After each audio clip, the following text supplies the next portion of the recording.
You see, CaptainSparklez is launching a lawsuit with YouTube about the new policy changes. Wait, what? The lawsuit that could destroy YouTube. Happy New Year, everybody. For my first This video is of news to me, 2023, actually.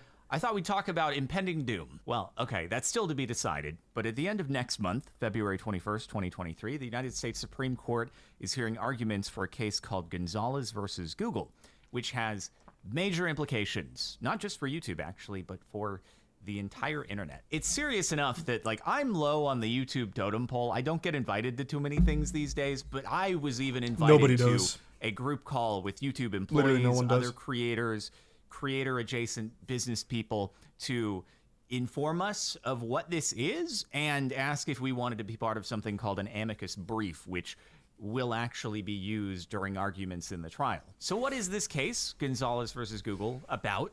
And why is it a big deal? Give me the cliff notes on it. I've never heard of it. it. A disclaimer. I have no formal legal background. I'm sure that'll be obvious to people. So there probably will be better videos on this from other YouTubers who are actually lawyers. Keep that in mind.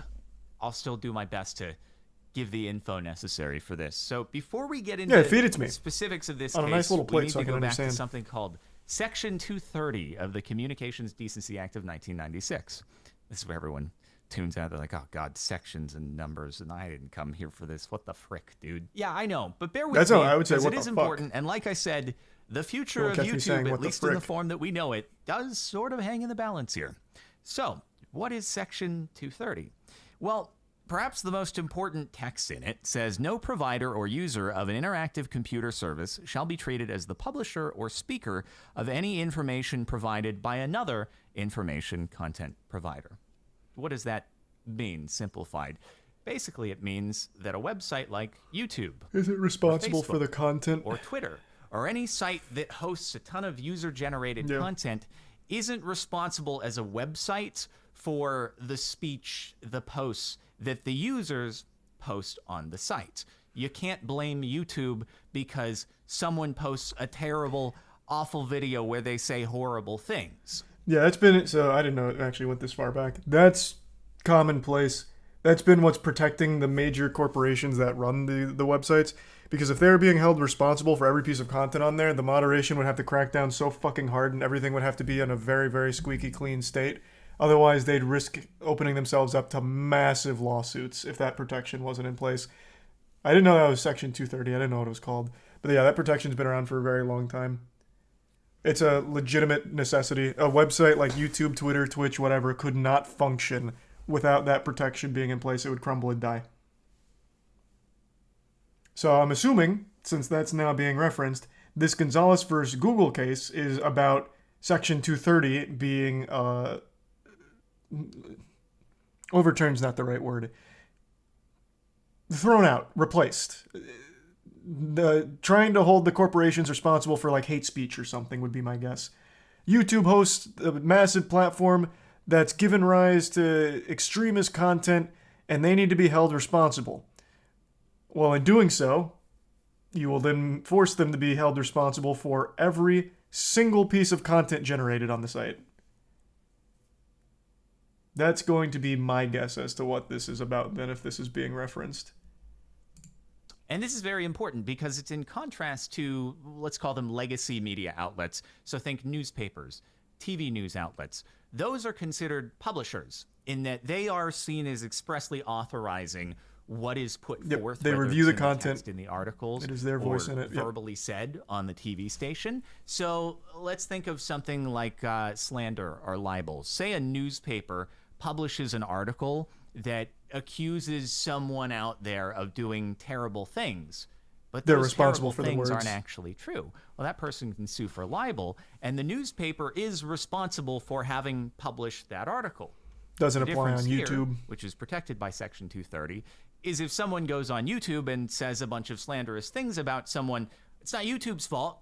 You can sue the person who made that video, but you can't sue YouTube for hosting that piece of content. It's a very similar concept to the DMCA, which I think more people here are probably familiar with, in that what the DMCA is to copyrighted content, Section 230 is to speech. There is an important carve-out here that is different from the DMCA, though, and that states that no provider or user of an interactive computer service shall be held liable on account of any voluntary action taken in good faith to restrict access to or availability of material that the provider or users consider to be obscene, lewd, lascivious, filthy, excessively violent, harassing, or otherwise objectionable, whether or not such material is constitutionally protected. Okay, this just means that sites are allowed to actually try to execute good faith moderation on the content that's without posted being to held them. responsible and as for opposed to the overall, DMCA, yeah. where if YouTube tries to be hands-on at all and says, "Oh, you So then can't what post does this on our Gonzalez site," versus Google they're no want to longer change? indemnified. They have to be totally hands-off. With Section 230, YouTube can make efforts to moderate really, really bad content. Hold on. Let me look something up real quick. I feel like if this was really about getting rid of Section 230 protections, this would be a much bigger deal unless it somehow flew under the radar. Because just looking it up, I was curious how new it was. This was October of 2022. Or no, November of 2022. But this is also citing a case from October of 2022. How the fuck would this have flown under the radar for so long? Have people talked about this and it just hasn't been picked up by the majority of people? Because that is news to me.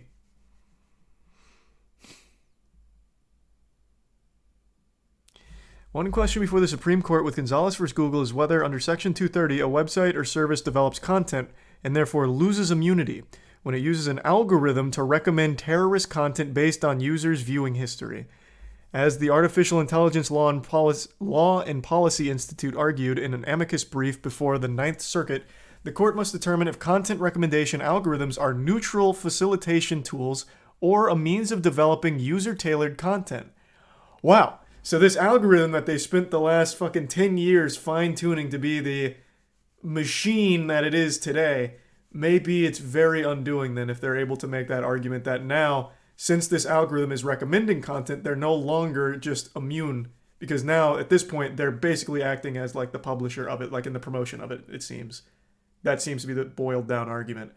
The algorithm promoting terrorist content or the algorithm steering public discourse, like tailored content, is, I guess, being argued as them no longer just being like this hands-off God, what's the right word? Hub? They're now like a direct participant. Thus, they're now going to be held to the same standards of something like The Sun. That is very, very, very interesting.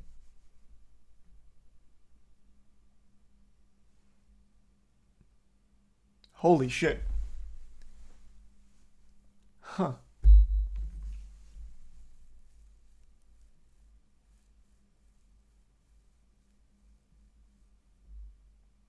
Oh my god.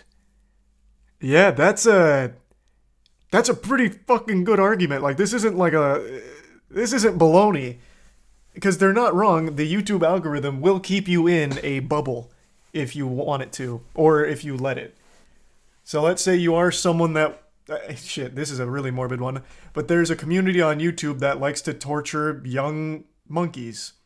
And if you watch one of those videos, YouTube recommends tons of people torturing monkeys. Like, it's a real fucked up thing, and the YouTube algorithm, in the way that it works, will continue to recommend that content. But under Section 230, they're not responsible for the content being there, but the algorithm promoting it is now being argued to be YouTube as kind of like almost being responsible for it because they're showing it to you. They're delivering this experience to you. So the same rules they're arguing shouldn't apply in a case like that.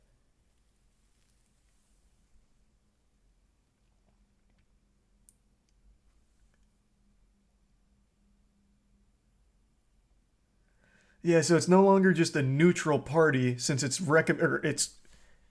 giving you the content. Like, It is feeding it to you.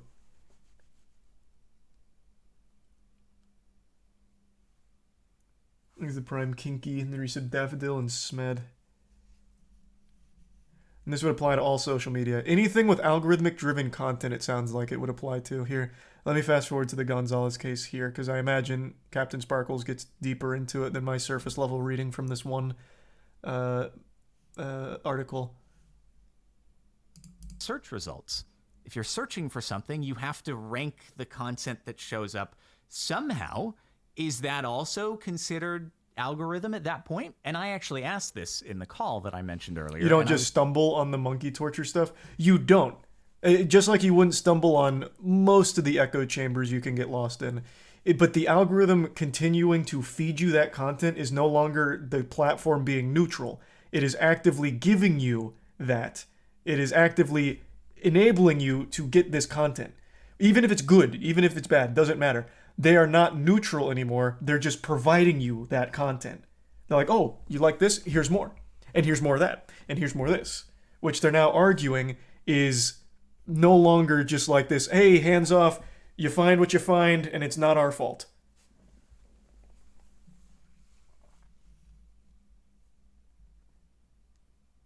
I was told that there is precedent for Google search results to be protected. But again, even though this case is called Gonzalez versus Google, it is about YouTube. And so I'm sure that the defense will reference that, but I don't know that it's established precedent when it comes to YouTube search specifically. And so it's a very hard question to answer. What actually is the algorithm? This only applies, obviously, if the Supreme Court is thinking about ruling against Google here. But I guess that's why you're probably still here, is to find out what could actually happen if the court rules against Google on all counts. So, God forbid, let's envision a worst case scenario here. We may not actually see immediate massive changes to YouTube. Because remember, this ruling wouldn't be, oh, the algorithm is now illegal, you can't make content recommendations. It wouldn't just be the algorithm. By making these content recommendations to viewers, you may now be held liable for what they've uploaded. So now, thus they'd have to crack down so fucking hard on every piece of content uploaded to YouTube, which they realistically can't do.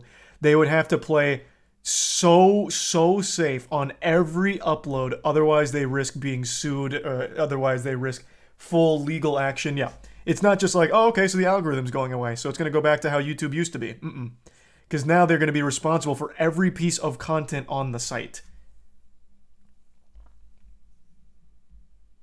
Somebody goes and uploads a horrible, vile video that's a clear violation of the terms of service they agreed to when they made a Google account to be able to upload in the first place. But somebody sees it via an algorithmic means before it's taken down, and that person decides, I'm going to sue YouTube for this. And even if it's a frivolous lawsuit because it was a violation of the terms of service to begin with, YouTube has to defend that lawsuit. And defending lawsuits is very expensive. And if they start getting hit with enough of those, then it's going to be too expensive to keep the site operating in the way that it is. And at that point, they may be forced to start scaling back in places in order to avoid being hit by all of these lawsuits over and over, to the extent that the site can actually operate without being in jeopardy from them. So over time, if YouTube is hit with a deluge of these incoming lawsuits, does that mean that the only functions remaining are the ability to manually browse to a specific channel? That subscription feeds that'd be a lot are deeper the only than thing that. that's active? Channels you've already hit the subscription button on, and therefore it's going to serve you content from them? Does search still work in the same way? Will that be carved out? Will it be exempt? But when you really think about it at the end of the day, as much as, I've complained about the algorithm here and there, usually that comes from like a selfish perspective, like, man, I wish it were recommending my content more. But what does YouTube actually look like? What do all of these websites look like without any form of algorithmic content recommendation? Now, he hasn't brought up the deeper point here, so maybe I'm misunderstanding from the article, but it seems like if they do rule against YouTube, it's not just like this algorithm needs to change, it's you are now responsible for this content. So it's not just a matter of, okay, no longer we're going to be really strict with our algorithm, we can't recommend anything bad. It's we can't have anything bad because if someone finds something bad, we can be sued for it. Whereas right now, that's just not the case because of the 230 protections.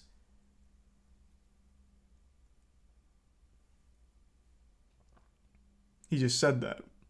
You skipped that part. Oh, what? When? I thought this was him still just setting up what the case is, which I was looking for more like here's the ramifications. I can see what the case is. I've got it up, so I just didn't need the summary. I think its videos can't be recommended to you. No. From what I'm reading here, it seems like it's no longer going to be protected by the Section 230 rulings. Not just like it can't recommend to you anymore. This is still just the same article, though. So perhaps I'm off the mark. Maybe it's not as doom and gloom.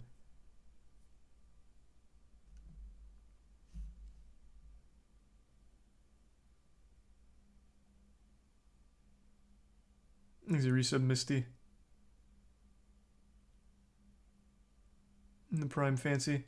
But here, I'll go back to before I went to the epilogue case for of the things that get heard by the Supreme Court. Usually they are constitutional issues, and this is, in a way, a free speech issue. So will the court consider that a website, that YouTube recommending a piece of content to a viewer is an endorsement, is like a newspaper giving the okay to publish an article?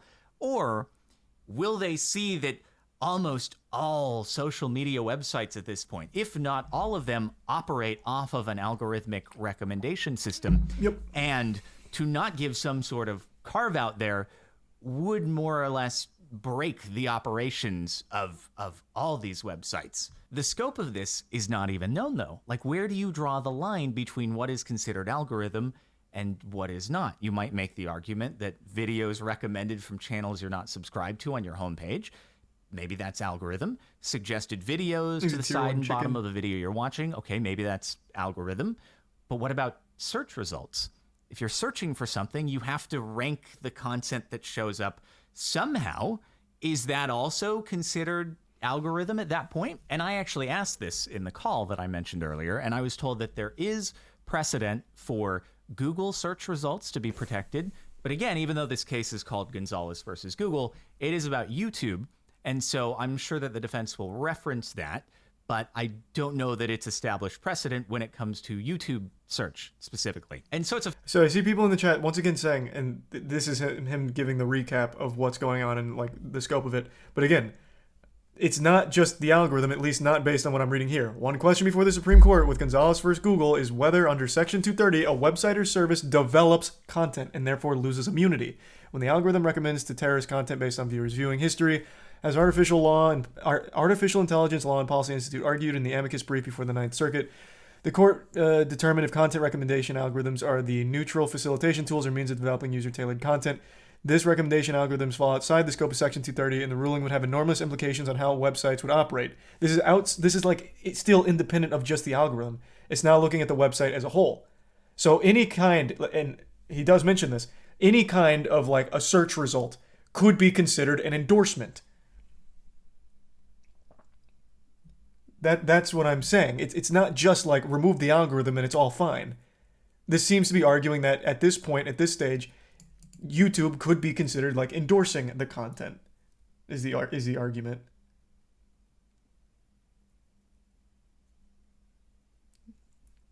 And if that's the case, it could no longer just house anything without it being strictly monitored before being published, I imagine. Anything served to you, which is a gray area, not anything they host. Right, and how do you define what's served to you? Which is what he's just now talking about as well.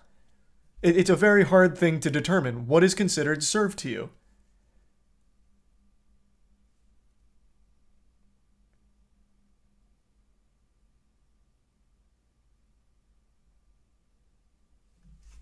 Thanks to Prime Zook.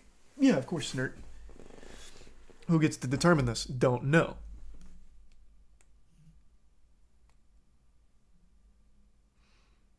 But here's some of the closing arguments here, I suppose. At least, well, not closing arguments. Some of the arguments. I'll read a few. Plaintiffs of the case argue that the defendant violated the Anti-Terrorism Act by communicating ISIS messages, radicalizing recruits, and furthering their mission. And 2, should be held liable for this content because it was promoted through targeted recommendations on its website. The plaintiff alleges that the promotion constituted Google's aiding and abetting in the promotion of recruitment efforts of these terrorist organizations. Through this, plaintiffs argue that YouTube provided material support to ISIS, that they had knowingly permitted ISIS to post hundreds of videos on YouTube, and that the services provided by the algorithm provided access to viewers to similar content. Quotes, were critical to the growth and activity of ISIS. So a big takeaway there is it's not just the promotion. They also say they had knowingly permitted ISIS to post hundreds of videos on YouTube. That's just targeting the actual posting of that content. So the fact it was housed there, and they are now trying to argue that they should be held liable. And the fact that the algorithm promoted it should be used as a case against them having 230 protections.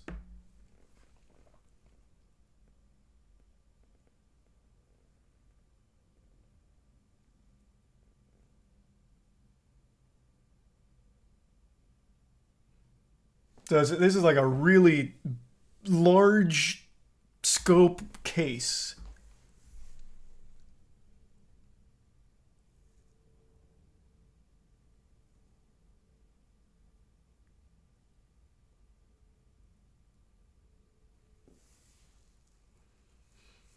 If they started promoting videos on bomb making, I'd imagine they'd be liable. And you wouldn't be wrong. That's the argument they're making here, but with ISIS instead of bomb making. And in doing so, it targets the entire thing. Like, if they're being held liable for this, they will also be held liable for whatever else. How to get away with murder. Here's weird people torturing animals over here. This and that. They'd be held liable in every single other avenue as well. But then that also extends to anything. They would now be held liable for every piece of content, meaning if you wanted to post your Minecraft Let's Play and let's say you use some hate speech in the middle of it, they'd be held liable for that. Like, oh, okay, so you're enabling people to say some slurs. It'd be very dangerous for them to allow content that they couldn't strictly moderate and approve beforehand. Just like a paper, making sure they don't publish something like that.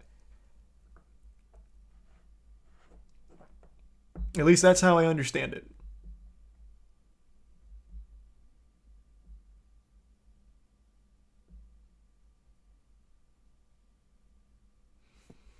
.230 would still apply though, so YouTube would have to have like a message board without algorithms.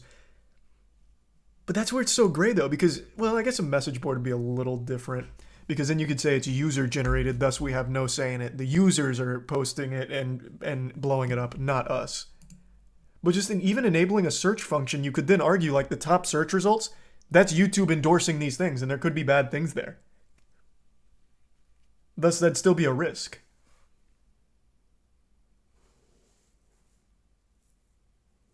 Thanks to the Prime dying and Darth Lightyear and Borderline. Not if by likes. Well, that'd be a totally different system. Yeah, they'd have to come up with something else that's entirely user-focused somehow.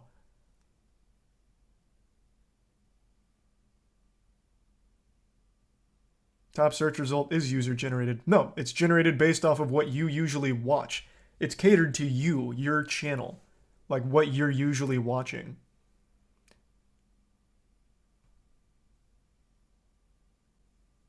Is it Prime Hope? It's both. I don't know about both. I've never had that be the case. Top vids is always based on like your watch history and what the algorithm thinks that you're most likely to click on based on your search. That's why two people are going to get two different search results if you type in the same thing.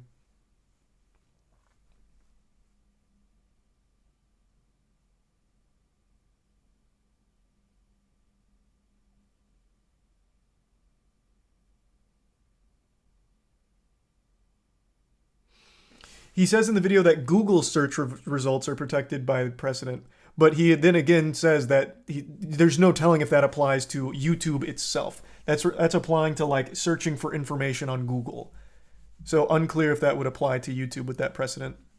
Let me get back. I think he was mentioning it here. Amended their content in some place. Search results, sure, but if I look in my YouTube analytics, over the course of my YouTube history, the majority of people who are here watching this, you discovered my content algorithmically. And without that, it's just going to crush potential for future growth for channels. That And is you true, have but I think it's people much who've bigger than obviously that. invested their livelihoods There's in a building up lot the channel. more You for have it. people who recently got to the point where they can do it full time. Well, that's not viable anymore. They can't grow. There's no more algorithm to push their content and expose them to new viewers.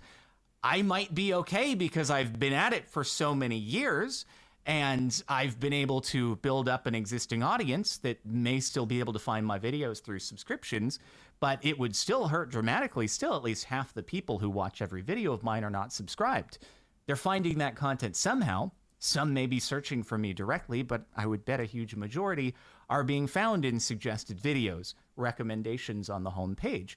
And without that, viewership plummets. If people have to go out of their way to try This is to all very discover true. Yeah, he's new not wrong about content, any of this. it's That's a good going to point. dramatically decrease the amount of interaction that content's going to see. So in the long term, you see massive loss of jobs. There are creators out there who may get tons and tons of views, but they also employ a ton of people. They have a lot of overhead. And all of a sudden, if you decrease that viewership even by 10, 20%, they're not able to meet their payroll. And the thing is, if YouTube falls, that's the final domino, right? They are the biggest, most well-capitalized entity to be able to try to defend against this and keep the site running without changes for the longest in the event that this case is ruled against them. Every other site at that point, smaller websites that are dependent Anything on algorithmic algorithmically recommendations, based, yep. they're done. They're gone. They're not operating anymore. It's impossible. And so it's not just creators who get destroyed. There's also going to be employee job loss at tech social media companies across the board.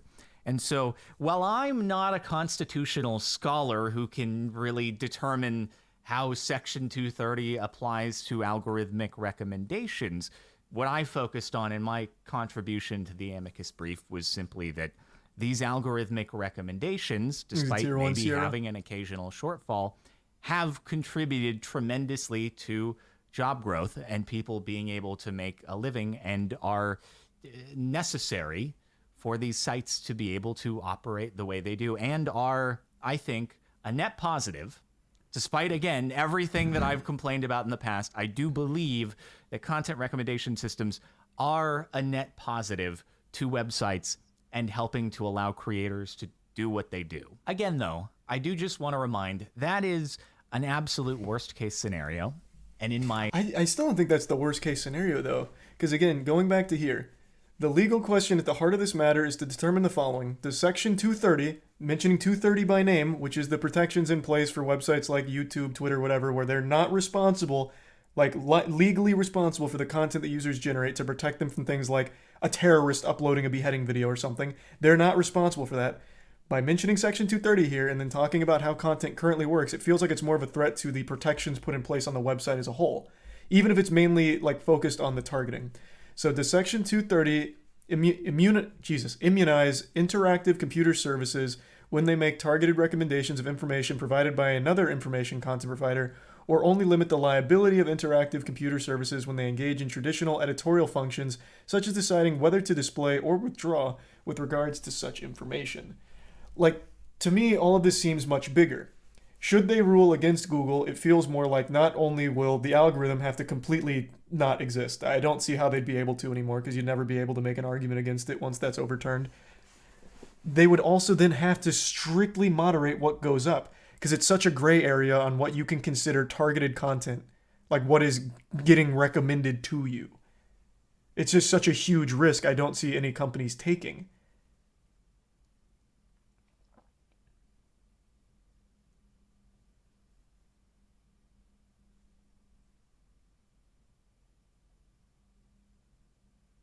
I mean, it's what the world needs. That's really short-sighted. So let's say, like right now, let's use like, I'm trying to think of something that's not too extreme because I don't want to go like too crazy with it. Right now, someone is being real politically incorrect. He's saying like some real bad things. He's making points about like, oh, this group is so inferior. They're such shit. This and that. Like, they're fucking terrible. They're awful. Like, right now, that person might find their way in the algorithm and you can be like, oh, that's terrible. They're promoting this. And then from here, I'm finding all these other people. But now let's envision a future where that algorithm's not there. And now they have to strictly moderate every piece of content. Obviously, they wouldn't approve of that guy. But who's to say that going forward they would then approve of someone else who's just saying something kind of innocent that's not nearly as bad? It's like, oh, you know, I'm playing this game and I made a joke about this guy being real bad at the game. I'm like, oh, bro, you fucking suck. Like, this is very toxic. Is that allowed? Should we allow? Like, does that open us up to any kind of possibility? Or like CoffeeZilla did an investigation on Logan Paul, but it's not an officially conducted investigation. Is there a chance that we just platformed a completely fraudulent, defamatory statement? Like, it becomes this big gray area where it's like, fuck, what's going to open us up to that responsibility? That's just free speech, which is threatened here. Because the 230 section is about protecting it.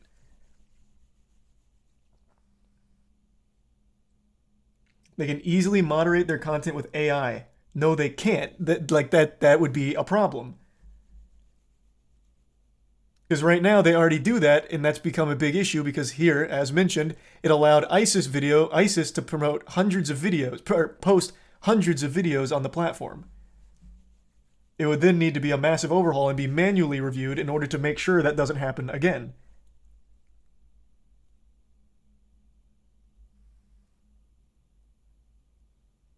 And it'd be much more serious.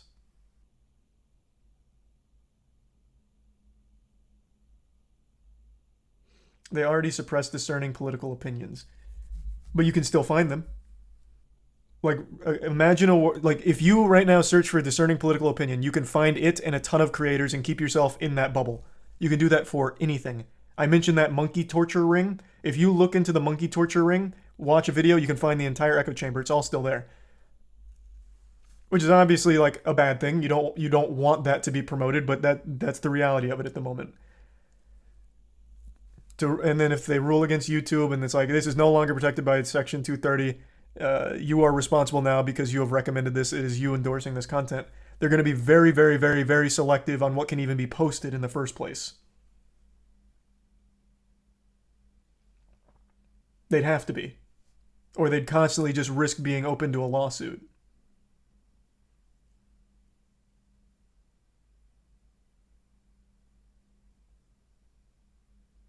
Only verified channels up. Okay, then no other creators ever allowed to post on YouTube.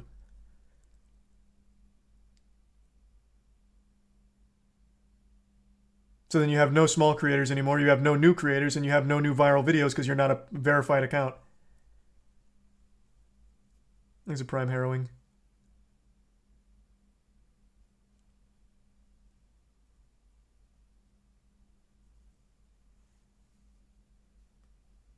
Plus, that's just so fucking dystopian. Only trusted uploaders can upload onto YouTube. I'm hoping that this article I'm reading is kind of like overly fear enticing, and it's actually much more grounded in the things that CaptainSparklez is focusing on what it means for like the actual creator atmosphere. But it just seems to me like it's a lot bigger than just that. Because he does mention it, this would affect anything that uses an algorithm, which is every social media platform, and really every platform.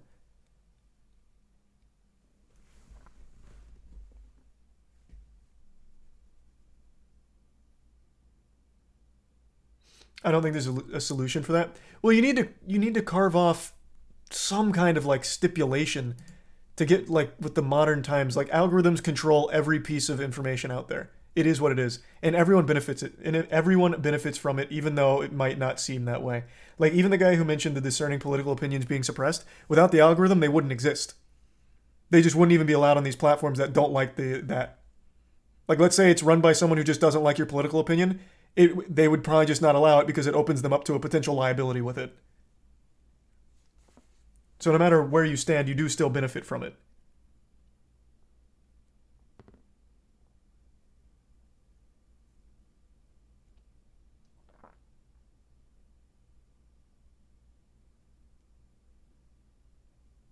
At least I'm just learning about this. It's very possible that all of this I'm reading here from this, which does seem like a pretty reputable website, could still just be a little overblown, perhaps, on the scope of the potential.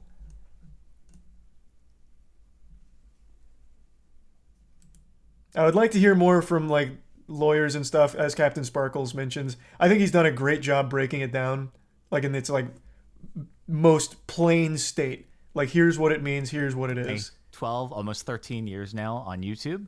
I feel like we've seen enough legislative scares, SOPA, PIPA, the end of net neutrality, that have come and passed and not ended up being nearly the apocalypse they were promised to be.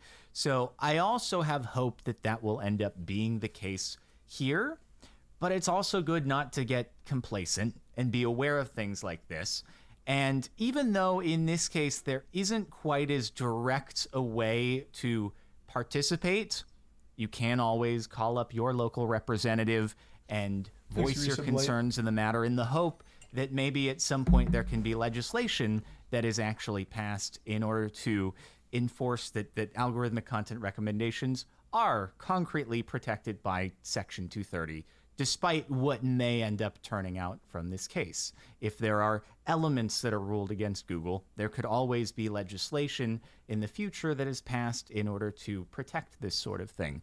So it's good to be aware of. I haven't seen too much coverage on this, interestingly enough. I didn't hear about this shit at all. Yet it was the first time that I was asked if I wanted to get on a call with YouTube employees and other creators to discuss it, which I did find interesting. Maybe as the trial gets closer, we'll start hearing more about it, but I still thought it was worth making the video, putting it out there, putting it on your radar in case it's of interest, and we'll just have to wait to see how it plays out. I do hope that algorithmic content recommendations will be able to remain. As much as I've complained, again, I do think it's necessary. So with that said, thanks for watching, and I'll see you next time. That was a very, very informative video there. Jesus.